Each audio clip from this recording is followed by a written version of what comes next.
चलो आज हम सिखाते हैं तुम लोगों को प्रतिशत के बारे में।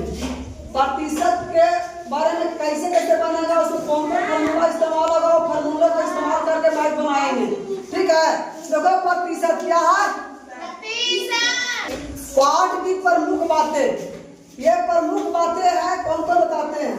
चलो फर्स्ट में दिया गया है कि प्रतिशत वह भिन्न है, प्रतिशत वह भिन्न है जिसका हर 100 हो और इसे प्राय 1% से व्यक्त करते हैं।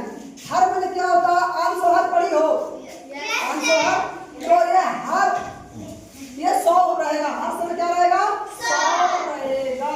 प्रतिशत के मान प्रतिशत कह सकते हैं, चाहे परसेंटेज कह सकते हैं। ठीक है, प्रतिशत कहो चाहे परसेंटेज कहो, दोनों एक ही है।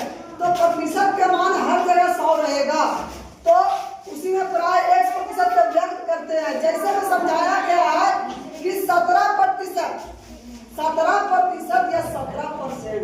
ठीक है, तो कैसे होगा, 17 का 17 लिखेंगे, ये अंश हो गया, क्या हो गया, हर हो गया। तो अंश में 17 लिखेंगे और कह रहा है कि हर में क्या रहेगा, 100 रहेगा। 100 दिए हर में, तो 100 अगर इसको काट भी सकते हैं, कटेगा तो कटेगा, नहीं कटेगा तो दूसरा में समझाया गया है कि 20%, तो 20% 20 का 20 लिखे अंश में और हर में क्या रहा, परसेंटेज के मान 100 का काट सकते हैं, 20 बचे 100, मेरा आंसर आ सकता है।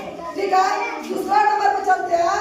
किसी भिन्न को प्रतिशत के बदलने के लिए उसमें 100 से गुना किया जाता है।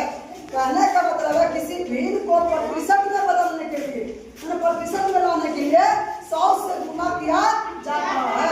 जैसे में समझाया गया है, क्वेश्चन में रहेगा 4/25, कहेगा 4/25 का प्रतिशत कितना होगा, तो लिखेंगे 4/25 गुने परसेंटेज के मान, प्रतिशत के मान 100 रहेगा।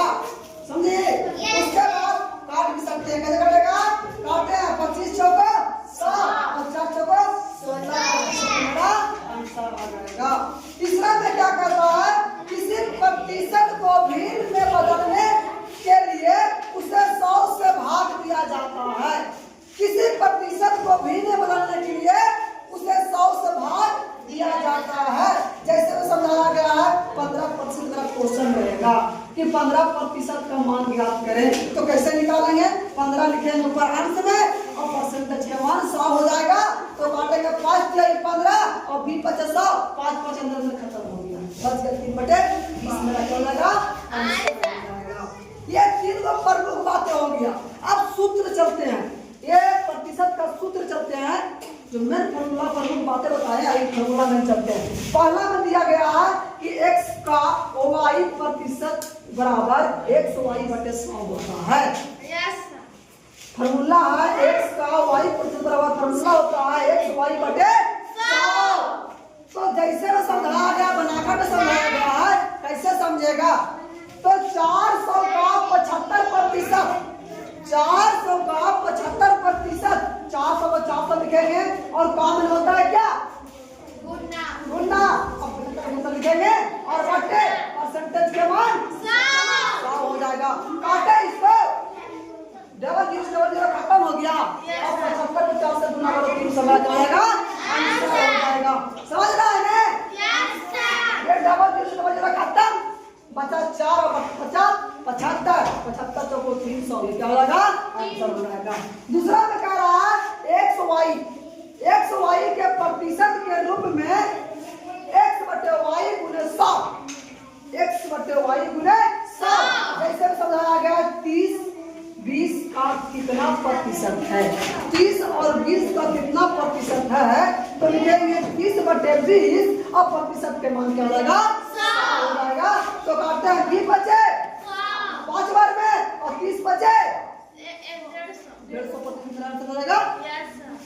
उसके बाद तीसरा में, यदि किसी नगर की वर्तमान जनसंख्या P हो और उसकी वृद्धि 8% प्रति वर्ष हो, तो 1 वर्ष के बाद उसकी नगर क्या होगी, नगर की जनसंख्या क्या होगी। तो फॉर्मूला इस्तेमाल करेंगे P × 1 + 8/100 × 10। नारायण है। जब ऐसा क्वेश्चन पूछ दे तो ये फॉर्मूला हम इस्तेमाल करेंगे। चौथा नंबर, यदि किसी शहर की जनसंख्या P हो तथा उसमें 8% प्रति वर्ष की दर से कमी क्या करा हो तो n वर्ष की बाद जनसंख्या क्या होगा।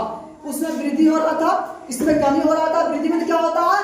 बढ़ना यानी प्लस, और कमी में क्या होता है? घटना यानी माइनस। तो क्या कह रहा है? P into 1 minus R/100 into n। ये फॉर्मूला इस्तेमाल करके, जब कमी होता है तो हम ये फॉर्मूला इस्तेमाल करेंगे। पांचवा नंबर क्वेश्चन में क्या कहता है कि यदि किसी शहर की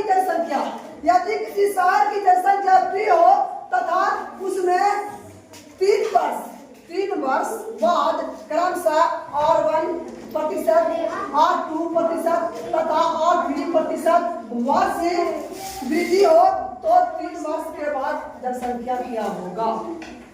3 वर्ष का है, 4 वर्ष का है, 3 वर्ष का है, 4 वर्ष का है, 5 वर्ष का है, तो R1 R2 R3 R4 R5 R6 R7 कर सकते हैं। तो वही फॉर्मूला इसका देखो, P into 1 plus R1/100 into 1 plus R2/100 into 1 plus R3/100।